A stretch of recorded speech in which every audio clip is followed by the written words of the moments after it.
So if you haven't tried this one on your own, please pause the video and do give it a try.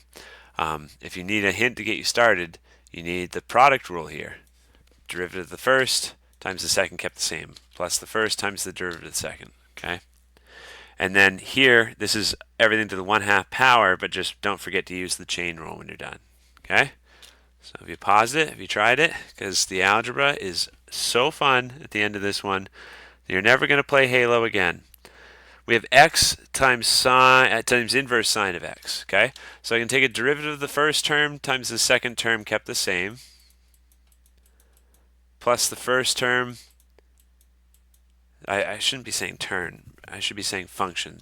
The first derivative of the first function times the second function kept the same, plus the first function times the derivative of inverse sine of x. Look, this one doesn't have any funny business inside the argument. It's just x, so this should be the derivative. So I'm going to put a times, and it's 1 over the square root of 1 minus x squared. And then here, this derivative, I need the power rule and the chain rule. Okay, so this is, I'm writing off to the side just so we can take a look at it. This is all the 1/2 power, right? So the derivative means the 1/2 comes down and multiplies, and then everything inside the parentheses stays the same for now, and then it gets reduced by 1. 1/2 minus 1 makes negative 1/2. And then we multiply it, because of the chain rule, we multiply it by the derivative of this.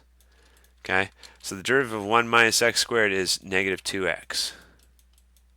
Okay, but let's clean up that derivative a little bit. 1/2 times negative 2 makes negative 1. And then this is a negative 1/2. I can make that positive by putting it on the bottom of a fraction. But if it's a 1/2 power, an easier way of saying it is square root. Okay, so I move this to the denominator. That's 1 minus x to the 1/2 power. In other words, the square root of 1 minus x squared. And so those canceled out. We're still left with an x up top. Don't forget about that x up top. So there's our derivative. I just found the derivative of this term. It's here. This is plus a negative x over the square root of 1 minus. That's a negative sign. I'm going to lose that negative sign. Square root of 1 minus x squared. Okay, and you might be like, good, I'm done. I don't have to do anything else. Wrong. So that's our derivative. I forgot my y prime. So this is sine negative 1. Sorry, that's negative, not negative 1, but that's inverse sine. Look, this is x times 1 over the square root of 1 minus x squared.